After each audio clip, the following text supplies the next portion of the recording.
They say revenge is a dish best served cold. Mine? Served on a platinum platter right in front of her face. Hey everyone, I'm Alex, 35, a marketing manager at a large insurance company. And for the last 10 years, I've been laser-focused on a single mission. A mission fueled by a single, dismissive sentence that cut me deep. I wasn't always this driven, or frankly, this comfortable. After graduating college, I was stuck in a soul-crushing administrative role at a small accounting firm, barely making ends meet. Forget upgrading that beat-up Honda Civic. I was patching up tires with whatever I could find. Ramen noodles with hot sauce were a gourmet meal. My tiny apartment in a rundown building felt more like a glorified storage closet, and the dream of owning a house seemed like a distant, unattainable fantasy. Especially in this market. That fantasy solidified into a burning obsession after a chance encounter at The Daily Grind, a local coffee shop where I often met my buddy, Dave, for a caffeine fix and a good old Vince session. I was unloading my frustrations about the ever-increasing homeowners' insurance rates. Ironic, I know. In the city and my long-held dream of finally having a place I could call my own. I envisioned a workshop in the garage where I could tinker with my classic cars, a comfortable man cave with a huge screen for movie nights and game days, and maybe even a small vegetable garden out back, a little oasis of calm in the concrete jungle. Then Chloe walked in. Chloe, a real estate agent from our college. She was always impeccably dressed, her perfectly coiffed blonde hair never out of place, and she carried herself with an air of supreme confidence. We weren't close, just occasional run-ins at alumni events or parties thrown by mutual friends. I knew she specialized in selling luxury properties, those magazine-worthy homes with sprawling lawns, infinity pools, and wine cellars the size of my entire apartment. You know, the kinds of places where you'd insure the art collection for more than a small country's GDP. She overheard my conversation with Dave and casually strolled over, a knowing smirk playing on her lips. "Oh, Alex, darling," she drawled, her voice dripping with condescension. "Buying a house? That's ambitious. Especially with your salary? Let's be real. You'll be renting for life. Have you even thought about the down payment? Or, more importantly, considering how insurance companies are always downsizing, who's going to give you a mortgage? Face it, sweetheart, you're broke. Just accept it and move on." She punctuated the last words with a perfectly manicured hand gesture, as if dismissing a pesky fly. The words hung in the air like a toxic smog. My face flushed with embarrassment, and a wave of humiliation washed over me. Dave, a true friend, tried to cut in, but Chloe dismissed him with a wave of her hand. "Just being realistic, sweetie. Some people are meant to dream, and some are meant to own, and some are meant to be stuck processing claims for the rest of their lives." Then, with a final, pitying glance, she sashayed away, leaving me feeling deflated, defeated, and utterly worthless. The implication that my career was somehow less valid, less capable of producing wealth, stung more than the actual suggestion I was broke. I didn't break down right there in the coffee shop, no. I just felt this cold, hard knot of anger and determination tighten in my gut. That day, Chloe ignited a fire in me. A fire I intended to keep burning until I proved her wrong, until I shoved that platinum platter of revenge right in her face. And, of course, insured it against all possible damage. The next few years were a relentless blur of hustle and hard work. I couldn't afford to stay stuck in that dead-end job. I started freelancing as a risk assessment consultant for smaller businesses, taking on any project I could find, from evaluating their insurance needs to creating disaster recovery plans. Sleep became a luxury I could barely afford, usually getting by on 4 or 5 hours a night. I meticulously tracked every penny I spent, ruthlessly cutting out any unnecessary expenses. Weekends were no longer for relaxing, but for grinding. I mastered the art of cooking cheap, healthy meals, learned to brew my own coffee to avoid those expensive coffee shop runs, and frequented the public library instead of buying new books. I even started couponing like a madman. Every saved dollar was a victory. I vividly remember one particularly brutal stretch of weeks where I practically lived on protein bars and instant coffee because I had a critical presentation on business interruption insurance for a local bakery and couldn't afford to waste time or money on takeout. It sounds miserable, and trust me, sometimes it was. But every time I felt like throwing in the towel, Chloe's condescending voice would echo in my head, reminding me of her dismissive words and fueling my resolve to keep pushing forward. "Stuck processing claims," she'd said. "Well, I'd show her what a claims processor could achieve. More than just blind determination, I needed guidance. I sought out a mentor, Mr. Henderson, a retired insurance actuary and real estate investor who recognized my ambition and was willing to share his wisdom. He taught me the intricacies of the property market, how to analyze investment property deals, and the art of negotiation. He opened my eyes to the possibilities of leveraging insurance policies for investment purposes, legally, of course. I devoured books and articles on personal finance, real estate investing, and business strategy. I even dabbled in flipping small properties, learning invaluable lessons along the way, sometimes through painful mistakes. One time, I bought a dilapidated duplex in a rough part of town, poured a ton of sweat equity into renovating it with my own two hands, and countless hours watching YouTube tutorials, and eventually sold it for a decent profit. It was physically and mentally exhausting, but the financial reward and the sense of accomplishment were undeniable. It also taught me a lot about construction insurance, something I'd later use to my advantage. During those years, the rise of the financial independence movement on platforms like YouTube became my constant source of inspiration and motivation. I religiously followed channels dedicated to debt reduction, investment strategies, and smart financial planning. Every guru I encountered offered a slightly different perspective, but the underlying message was always consistent and empowering. Take control of your finances, build your wealth, and create your own future. And that's exactly what I resolved to do. I even started thinking about starting my own YouTube channel someday, maybe called Ensure Your Future, offering financial advice from the perspective of someone who started from the bottom. My encounters with Chloe were few and far between during this period. I would occasionally spot her at social events, usually surrounded by a clique of equally polished and privileged friends. We never spoke. She seemed to be living a life of carefree luxury, flitting between shopping sprees at high-end boutiques, exotic vacations to tropical islands, and glamorous parties at exclusive venues. She seemed happy, completely oblivious to the quiet storm of vengeance brewing within me. Let her enjoy her champagne. I was brewing a potent cocktail of success and retribution. Then, about 6 months ago, the stars finally aligned. I had saved enough, learned enough, and developed enough experience to make my move. I felt like a coiled spring, ready to unleash my carefully crafted plan. I diversified my portfolio, understood the financial market, and gathered my resources. I started actively searching for my dream home. I knew exactly what I wanted: a modern design, a spacious garage for my cars, a big backyard for future dogs, and a desirable location with good schools and easy access to the city.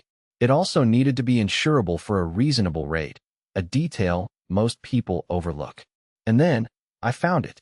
A stunning, contemporary house nestled on a quiet, tree-lined street in the suburbs. It was slightly outdated, needing some cosmetic work and modern upgrades, but the underlying structure was solid and the potential was immense. It had everything I dreamed of and more. It was a little over my budget, but I knew that with a little elbow grease, some strategic renovations, and a keen eye for design, it could become my personal masterpiece. Plus, I knew exactly how to negotiate the best insurance rates once the upgrades were complete.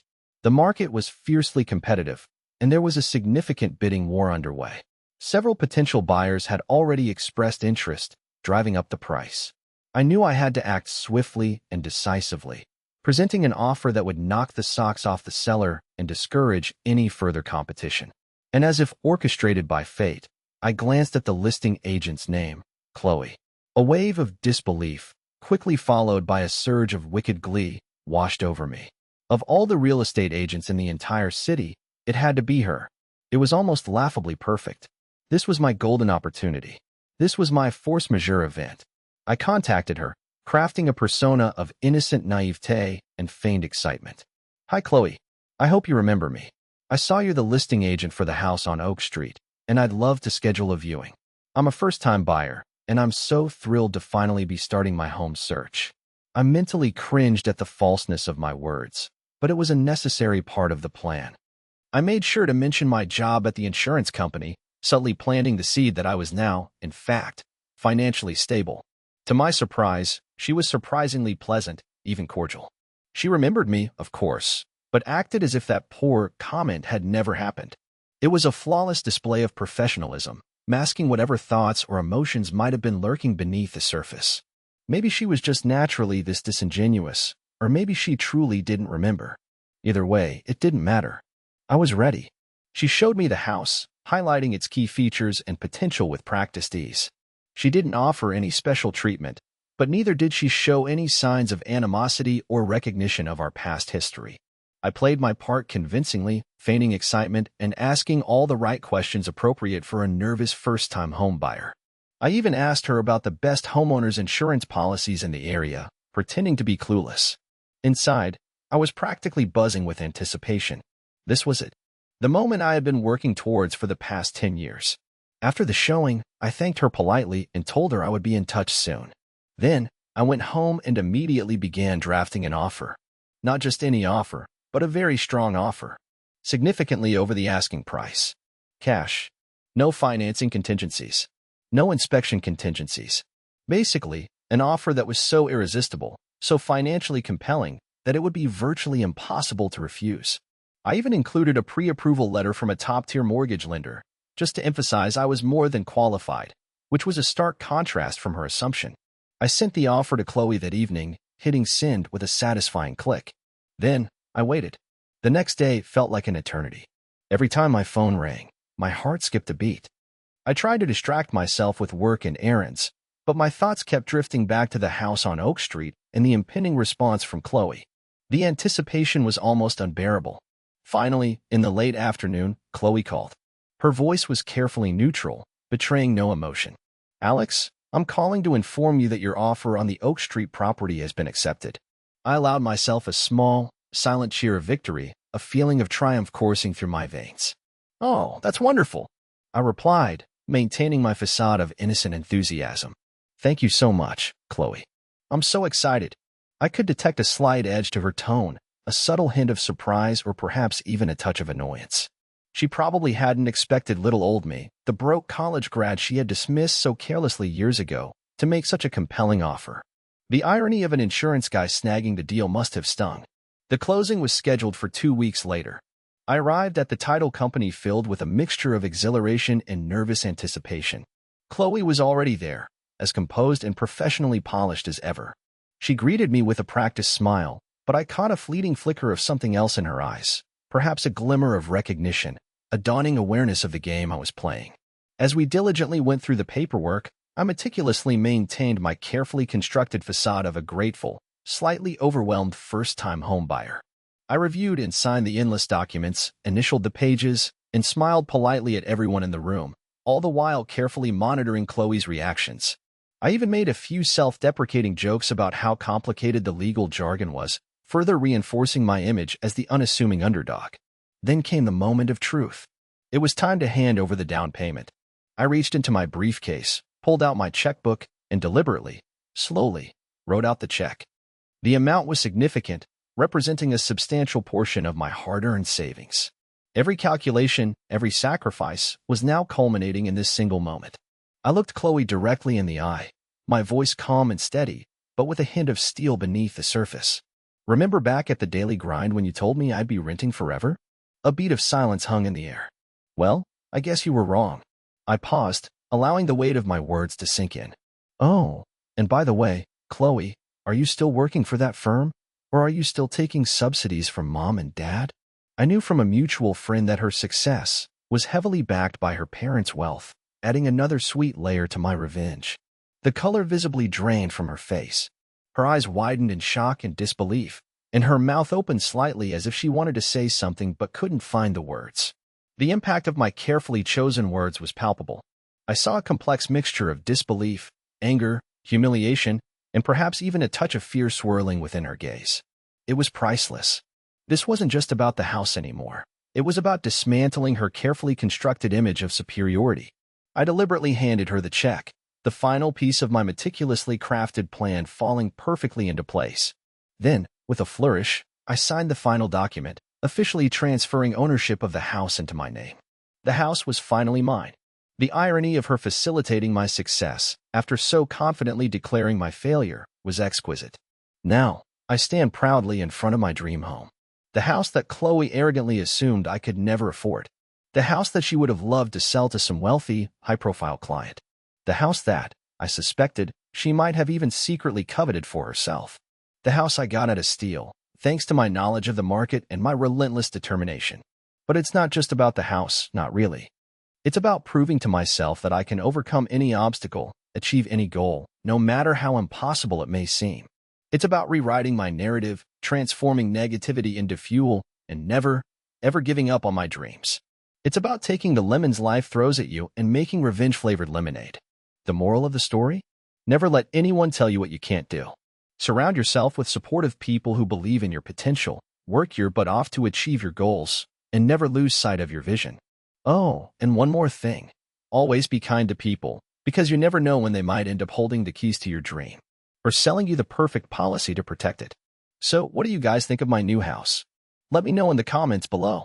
And don't forget to like and subscribe for more stories about my journey, my renovations, and my adventures in homeownership. Who knows, maybe I'll even invite Chloe over for a housewarming party, or maybe not. But I will be sending her a thank you card for providing such excellent motivation.